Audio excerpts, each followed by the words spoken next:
Ladies and gentleman, કેમ છો તમે લોકો? હું અત્યારે બેસી રહ્યો છું અહીંયા ઘડી બેંકોકના એરપોર્ટ પર અને ઢેબરા ખાઈ રહ્યો છું. અને આ અમારી ટ્રીપ થઈ હતી ચાલુ, પણ મારું ઘણું બધું વિડીયો શૂટિંગ કરવાનું રહી ગયું હતું કારણ કે હું ઘણો થાકેલો હતો. આખો દિવસ કામ કર્યું હતું અને પછી રાતની ફ્લાઇટ હતી મારી. અને આ તમને જે વિડીયો દેખાઈ રહ્યો છે એ રાતના બેંકોક ઇન્ટરનેશનલ એરપોર્ટ પર કરીએ છીએ અને અમે રાતના 1 વાગ્યાની અમારી ફ્લાઇટ હતી. અમે પહોંચ્યા હતા બેંકોક 6 વાગે. પછી અત્યારે બહાર પહોંચી ગયા છે. વરસાદ થતો હતું. આ ગાડી અમે શિફ્ટ કરી કારણ કે જે ગાડીનું લોક તૂટેલું હતું. હવે હું અંદર ઊંઘી ગયો હતો અને અત્યારે દેખાય છે ગાડીનો વિડીયો ઉતરાવાય છે. અને આ ગાડીમાં કોઈ ડેમેજ નથી. એટલે એમાં એવું થયું હતું કે ગાડી અમારે બદલવી પડી. એટલે અમે ડોંગમાઉ એરપોર્ટ પર ઉતર્યા હતા અને ડોંગમાઉ એરપોર્ટથી અમારે જવું પડ્યું સુવર્ણભૂમિ એરપોર્ટ, કારણ કે ડ્રાઈવ કાર રેન્ટલવાળાએ જે ડોંગમાઉ એરપોર્ટ પર અમારી ટોયોટા અલ્ટિસ ગાડી હતી, એ જે ગાડી હતી એમાં લેફ્ટ સાઈડનો ડ્રાઈવરનો ડોર અંદરથી ઓપન નહોતો થતો કારણ કે એનું અંદરનું મિકેનિઝમ બગડેલું હતું. એટલે ગાડી ચેન્જ કરવા માટે અમારે જવું પડ્યું સુવર્ણભૂમિ એરપોર્ટ, જે 55 કિલોમીટર દૂર હતું. અને 55 કિલોમીટર દૂર જવાનો જે ખર્ચ હતો એ તમામ એ લોકોએ ઉઠાવ્યો. અને જે બગડેલી ગાડી હતી મેં અહીંયા સુવર્ણભૂમિ એરપોર્ટ પર આપી દીધી અને બીજી ગાડી લીધી. ત્યારબાદ અમે લોકો 555 કિલોમીટરની ડ્રાઈવ કરવા નીકળી પડ્યા ચુમ્પોન તરફ, કારણ કે અમે બાય કાર બેંકોકથી જઈએ છીએ ફુકેત. અને આ જે તમને દેખાય છે એ એક રેસ્ટ સ્ટોપ છે.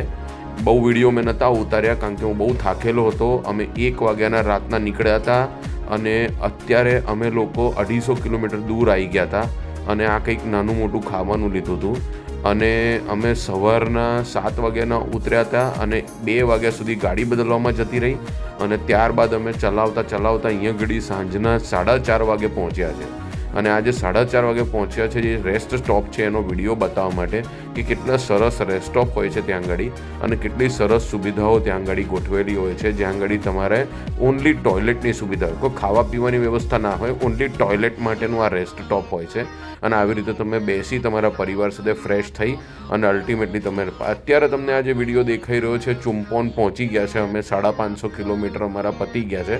અને આ ચુમ્પોન એક રાત રોકાઈશું અમે અહીં આગળ, ખાલી રાત્રે સૂઈ જઈશું કારણ કે અમે ટોટલ 900 કિલોમીટર્સ બેંકોકથી ફુકેત નહોતા જવા માંગતા. એટલે 450 કિલોમીટર અમે ચુમ્પોન કરીને એક જગ્યા છે ત્યાં આગળ રેસ્ટ સ્ટોપ લઈ લીધો.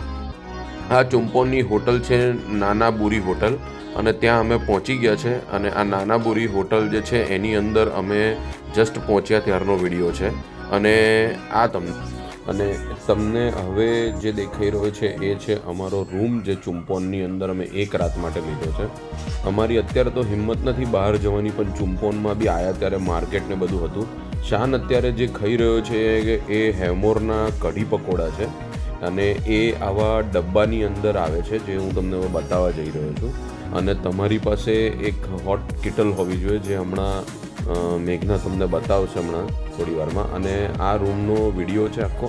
નાનો સાદો રૂમ છે, 2500 રૂપિયાનું ભાડું છે અને ઇન્ડિયા કરન્સીમાં. અને આ મેઘનાએ તમને જે બતાવ્યું કિટલ, એ કિટલની અંદર બધું ખાવાનું ગરમ કરીને ખાઈ લેવાનું. અમે લોકો હોટલોની અંદર નથી ખાતા. ઇન્ટરનેશનલ ટ્રાવેલની અંદર મોસ્ટલી અમે લોકો અમારું ફૂડ હોય છે ready to it, A use કરીએ. આ જે તમને દેખાય છે હીટર છે અને આવી રીતની વ્યવસ્થા છે બાથરૂમની. ફોસેટ હતો એટલે જ આ હોટલમાં બુક કરી હતી. અને બસ હવે અહીંયા ઘડી હવે અમે થોડી વારમાં સૂઈ જઈશું અને પછી કાલે સવારે ફુકેત નીકળી